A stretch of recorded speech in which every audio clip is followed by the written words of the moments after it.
Hello everyone, welcome back to your channel. Today we will discuss another problem from NEET previous year. This is the problem from NEET 2014. Okay. At first I will show the problem in the screen, then we will start the solution. Please like, share and subscribe the channel. Before watching the solution, I will request you to press the bell icon also. Let's read the problem. Following figures show the arrangement of bar magnets in different configurations. Each magnet has magnetic dipole moment m, which configuration has highest net magnetic dipole moment. 4 configurations are given here in the options. We have to calculate in which the magnetic dipole moment is highest. These are the 4 options which are given in the question. We have to say in which configuration the net moment is the highest moment, right? So at first we should know how we get the moment in case of bar magnet. We all know this for electric dipole moment. Suppose this is a negative charge and this is a positive charge. This is minus q charge and this is plus q charge. Then this is known as an electric dipole, and the dipole moment is directed from negative charge to positive charge, right? And we write the dipole moment as P vector, which always directed from negative charge to positive charge, right? And in this and in magnetic case, for bar magnet, the south pole will act as negative charge and the north pole will act as positive charge. So from here you can easily say that the magnetic dipole moment or the magnetic moment is directed from south pole to north pole, and we denoted it by m vector. Okay, so we will apply this in this 4 options. In the first option we can see this is the dipole moment. For each bar magnet the dipole moment is m, which is given in the question. So for this dipole, magnetic dipole, that is the bar magnet, the dipole moment is along this direction m vector from south to north. And for this dipole, the dipole moment is directed along this direction from south to north. For this dipole, the dipole moment is along this direction and this dipole moment is along this direction. Okay, from south to north. And for this dipole, the dipole moment is along this direction and this dipole moment is along this direction. Right? Here the dipole moment is along this direction and the dipole moment is along this direction.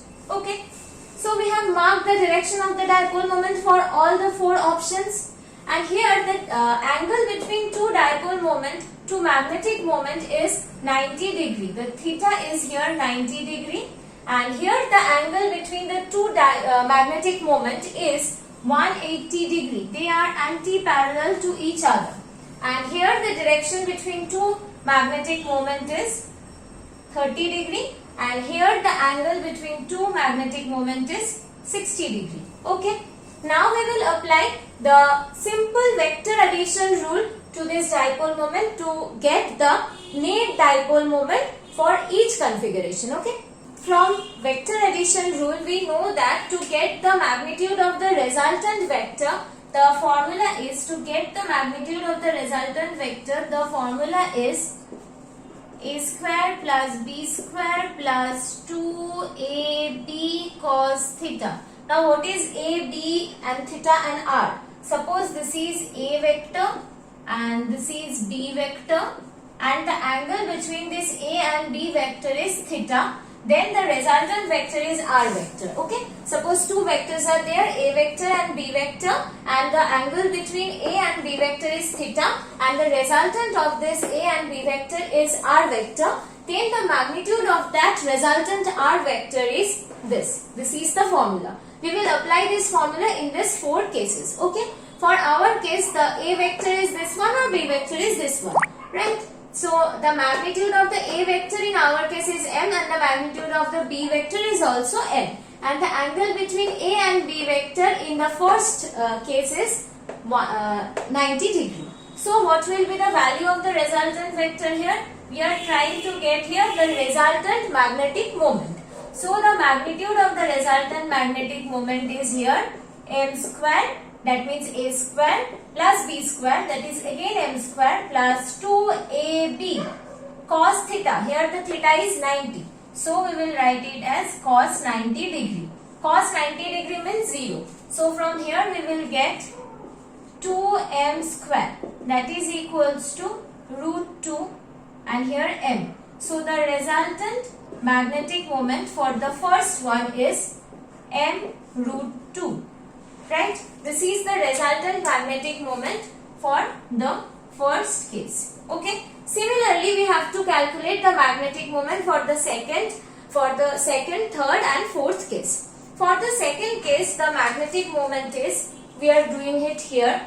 For the second case, the resultant magnetic moment is root over m square plus 2m into m cos 180 degree. Right?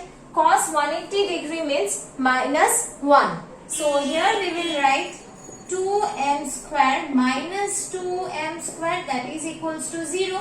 So the resultant magnetic moment for the second option is 0. Right? This is for the second case. Now we will calculate this for the third case. For the third case, the magnitude of the resultant magnetic moment is m square plus 2m into m cos 30 degree. Cos 30 degree means root over 3 by 2. Right? Now we will calculate this. Here the resultant magnetic moment is 2m square plus this 2 will cancel each other and here we will get root 3m square. So from here we will get m outside the root and inside the root we will get 2 plus root 3. Right? This is the resultant magnetic moment. And here we can see for the fourth option, this is the resultant magnetic moment is m square plus 2m into m cos 60 degree, that is half. So this 2 will cancel each other and here we will get 2m square plus m square, that is equals to 3m square. So here we will get the value is root over 3 into m, that is the value of the mr.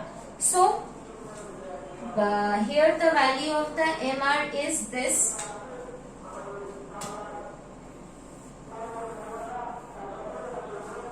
And here it is this. For the first one it is root 2 into m. For the second one it is 0. For the third one it is root 3 plus 2. Again root over into m. And for this one it is root over 3 into m. So from this calculation we can see for the first case the resultant magnetic moment is root 2m, that is equals to 1.41 m. And for the second case the value is 0. And for the third case the value is 2 plus root 3 root over into m, that is equals to 1.93 m. And for the fourth case the value is root 3m, that is equals to 1.73 m. So considering these four cases, we can conclude that for the third configuration the resultant magnetic moment is the highest one. So this will be our correct option. Okay. In our question you can remember it was asked in which configuration the resultant dipole moment or resultant magnetic moment is high. So the third option is the correct option. I hope this is clear to you. If you have any doubt, please write in the comment section. Don't forget to like, share and subscribe to the channel. We will give more videos like this to you. Thank you everyone.